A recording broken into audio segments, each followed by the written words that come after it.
তো hello guys, কেমন আছো তোমরা? আশা করি সকলেই অনেক ভালো আছো। I get married to a girl that I hate in my ক্লাসের এপিসোড নাম্বার 2 তে তোমাদেরকে স্বাগতম জানাচ্ছি। তুমি যদি এখনো এপিসোড 1 দেখে না থাকো তাহলে সেটাকে গিয়ে আগে দেখে নাও। আর বেশি বকবক করবো না, সরাসরি চলো মূল এপিসোডে চলে যাই। তো গত এপিসোডের শেষে আমরা দেখেছিলাম যে আকানে সাইতোকে বকাবকি করছিল এবং এই এপিসোডও শুরু হয় সেই সিনটাই দেখিয়ে, যেখানে আকানে সাইতোকে বলে যে ক্লাসরুমে ম্যারেজ শব্দটা ইউজ না করতে, যেটাতে সাইতো রাজি হয়ে যায়। এরপর তারা দুজনে ক্লাসরুমে এন্টার করে। ক্লাসরুমে এন্টার করতে না করতে হিমারি এসে আকানেকে জিজ্ঞেস করে তুমি সাইতোর সাথে কি নিয়ে কথা বলছিলে, যেটা শুনে আকানে একটু ঘাবড়িয়ে যায় এবং বলে আমি তো শুধুমাত্র ওকে ফালতু জিনিস নিয়ে কথা বলতে মানা করছিলাম। এরপর সিন সাইতোর দিকে চলে যায়, যেখানে তার কাছে শীষ চলে আসে। শীষ এসে তাকে জিজ্ঞেস করে তুমি কি তোমার শ্যাম্পু চেঞ্জ করেছো নাকি, আর গত রাতে তুমি কোথায় বা ছিলে, যেটা শুনে আকানে একটু ঘাবড়িয়ে যায় এবং কিছু বলতে পারে না, কারণ সে কোনোভাবে শীষকে এই ব্যাপারে কিছু বলতে চাচ্ছিল না। কিন্তু তখনই শীষ তার ঘাড়ে একটা কামড় দেয়। তারপর আচমকায় সে বলতে শুরু করে যে তুমি বিয়ে করে ফেলেছো, গ্র্যান্ডপা এবং তার কোম্পানি খুবই আজব ব্যবহার করছিল, যার কারণে আমি এর উপর কিছুটা ইনভেস্টিগেশন করেছি এবং এখন আমি জানি যে তুমি বিয়ে করে ফেলেছো, তাও আবার আকানের সাথে। এটা শুনে সাইতোতে একদমই শক হয়ে যায়। তারপর কোন রকমে শীষকে আটকিয়ে তাকে নিয়ে ক্লাসরুম থেকে বের হয়ে আসে। ক্লাসরুম থেকে বের হয়ে আসার পর শীষ সাইতোকে বলে আমি আমার মুখ কেন বন্ধ রাখতে যাব। শীষের মুখে একথা শুনে সাইতো তো একদম শক হয়ে গেছিল, ইভেন তার মুখ থেকে কোনো কথাও বের হচ্ছিল না। কিন্তু তখনই শীষ আবার বলতে শুরু করে যে আমার মুখ বন্ধ রাখার জন্য তোমাকে আমাকে ঘুষ দিতে হবে, যেটাতে সাইতো রাজি হয়ে যায়, কারণ তার কাছে সেকেন্ড কোনো অপশনই ছিল না। আবারও শীষ সাইতোকে বলে তোমার ভবিষ্যৎ এখন আমার হাতে। এরপরে সিন শিফট হয়ে যায় এবং আমরা ক্লাসরুমে সিন দেখতে পারি, যেখানে সাইতো এবং আকানে আবারও ঝগড়া স্টার্ট করে দেয়। কিন্তু তাদের এই ঝগড়া থেকে পুরো ক্লাস তাদেরকে নিয়ে বলাবলি করছিল যে দেখো তারা কতটা ক্লোজ।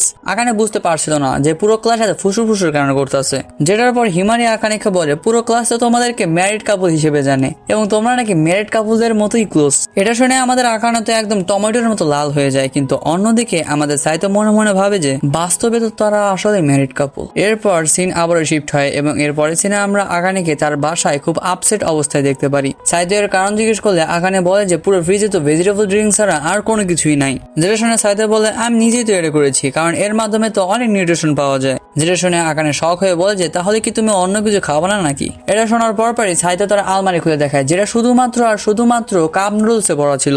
এসব দেখে আমাদের আকানেতে একদম ট্রমাটাইজ হয়ে গিয়েছিল। আকানে সাইতোকে আবারও জিজ্ঞেস করে তাহলে তোমার প্রোটিনের কি হবে, যেটা শুনে সাইতো তার প্রোটিনের একটা ডিব্বা বের করে এবং আকানেকে বলে আমি তো ভেজিটেবল জুসের সাথে এটা মিশিয়ে খাই, এবং বলতে না বলতেই সে একটা প্রোটিন শেক বানিয়েও ফেলে, যেটা দেখতে বিষের থেকে কম কিছু মনে হচ্ছিল না। প্রোটিন শেকের এই নমুনা দেখে আমাদের আকানের তো কলিজা খুলে হাতে চলে আসার মতো অবস্থা। তখনই সাইতো আকানেকে এটা ট্রাই করার জন্য জোর করতে থাকে। সাইতোর এসব কর্মকাণ্ড দেখে আকানে সিরিয়াস হয়ে যায় এবং বলে আমি তোমাকে বুঝাবো যে আসল কুকিং কি হয়, তুমি শুধু গিয়ে টেবিলে বসে পড়ো। এরপরে সিনে আমরা দেখতে পারি যে আকানে খুশি খুশি তার কুকিং স্টার্ট করে দিয়েছে এবং একই সাথে মনে মনে ভাবে আমার সুন্দর হাতের রান্না খেয়ে তো একদম পাগল হয়ে যাবে।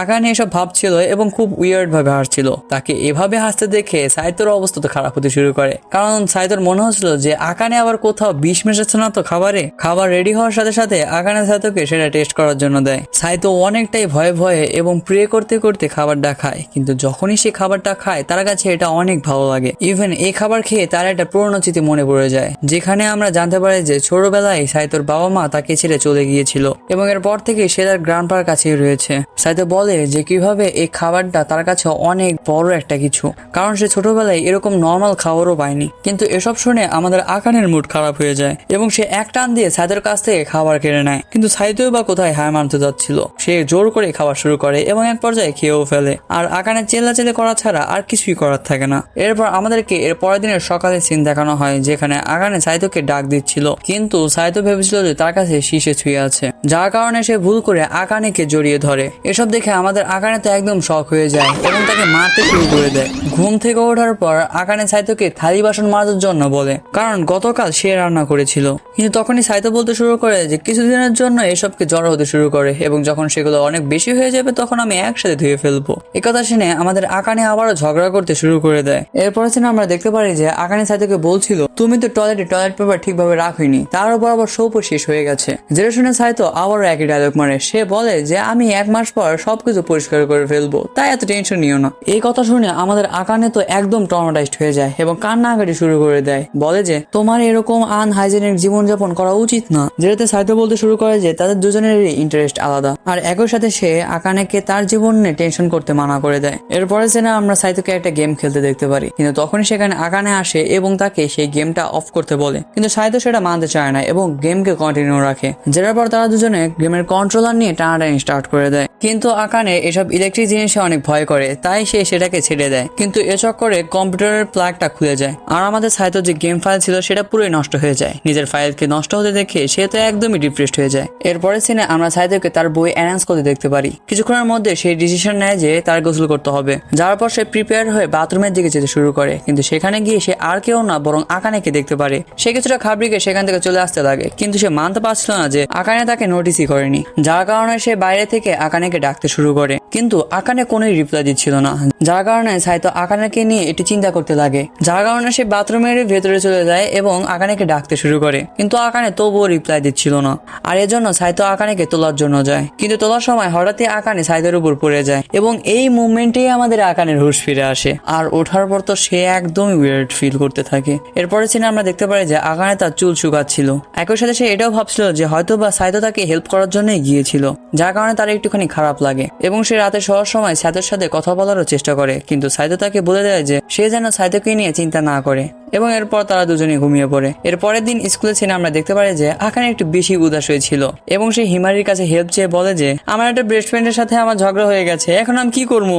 এসব শুনে হিমারি বলে সেটা কি সাইতো নাকি আবার। এটা শুনে আকানে তো একদম ঘাবড়িয়ে যায় এবং না করতে শুরু করে দেয়। হিমারি আকানেকে সাজেস্ট করে যে সে তাকে হাক করতে পারে, কিন্তু আকানে সেটা করতে পারবে না। এই কথা শুনে হিমারি বলে যদি এরকম ব্যাপার হয় তাহলে তোমরা দুজনে একে অপরের সাথে কথা বলে বিষয়টা সলভ করতে পারো, আর এটাই তোমার জন্য বেস্ট অপশন হবে। এরপর আমাদেরকে সাইতো সিন দেখানো হয়, যেখানে তার কাছে শীষ বসেছিল। সাইতো শীষকে বলছিল যে তার সিচুয়েশন এখন কতটা খারাপ অবস্থায় আছে, আর চাইলেও সে আকানেকে ডিভোর্স দিতে পারবে না, কারণ সে যদি এটা করে তাহলে তার কোম্পানি তার হাত থেকে বের হয়ে যাবে। এসব শুনে শীষে বলতে শুরু করে যে মানুষ হোক বা প্রাণী, সকল কিছুই একে অপরের থেকে ডিফারেন্ট হয়।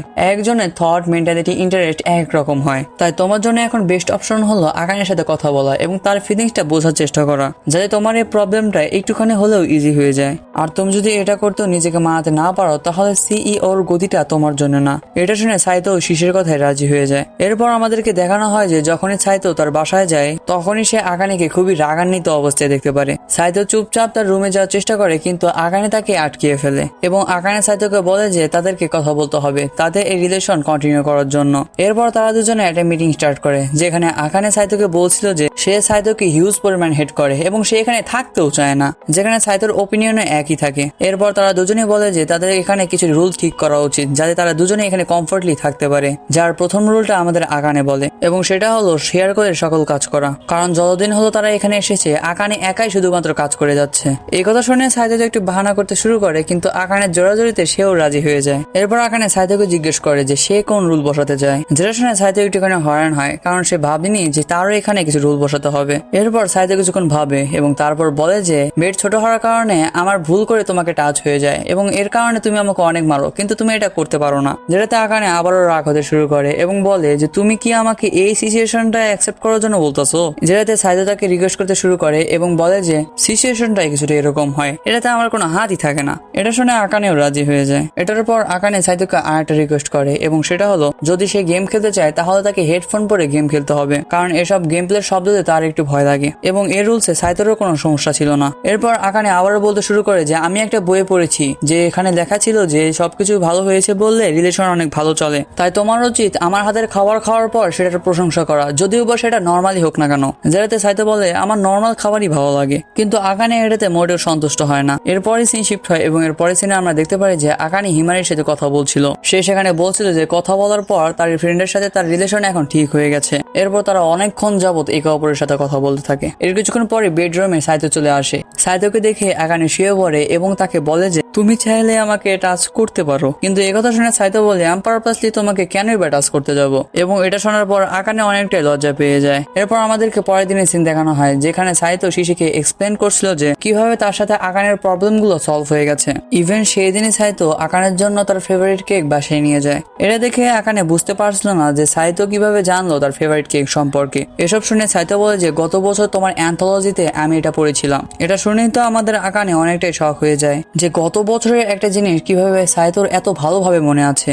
যেটাতে সাইতো বলে যে আমার মেমোরি অনেকটাই ভালো। অন্যদিকে এই গিফট পাওয়ার পর আকানে অনেকটাই খুশি হয়ে গেছিল এবং সে সাইতোকে এর জন্য থ্যাঙ্কস বলে। প্রথমবার আকানেকে এত ভালো ব্যবহার করতে দেখে আমাদের সাইতো অনেকটাই শখ হয়ে যায়। আর এর জন্যই আকানে সেই রাতে অনেকটাই সুস্বাদু খাবার বানায়। আর সাইতোরও সেটা অনেকটাই পছন্দ হয় এবং সে সেটার প্রশংসাও করে। সাইতোর মুখে প্রশংসা শোনার পর আমাদের আকানেও অনেকটা খুশি হয়ে যায়। ইভেন সাইতো যখন প্লেটগুলো ধুচ্ছিল তখন আকানে তাকে হেল্প করার জন্য আসে। এ বাহানা করে যে সেখানে অনেক বেশি থালা আছে এবং এই মোমেন্টে আমাদের সাইতো এটা রিয়েলাইজ করে যে আকানেও অনেকটা নর্মাল এবং খুব ভালো একটা মেয়ে। এবং এর সাথে সাথে আমাদের এই সিরিজের এপিসোড নাম্বার 2 এখানে শেষ হয়ে যায়। তো ভিডিওটা কেমন লাগলো তা অবশ্যই কমেন্টে বলে দিও। এবং আমি তোমাদের মনের গভীর থেকে ধন্যবাদ জানাচ্ছি, কারণ তোমরা আমাদের আগের ভিডিওতে অনেক বেশি ভালোবাসা দেখিয়েছো। Love you all. আজকের জন্য বাই বাই। তবে সাবস্ক্রাইব করতে ভুলবি না, কয়ে দিলাম।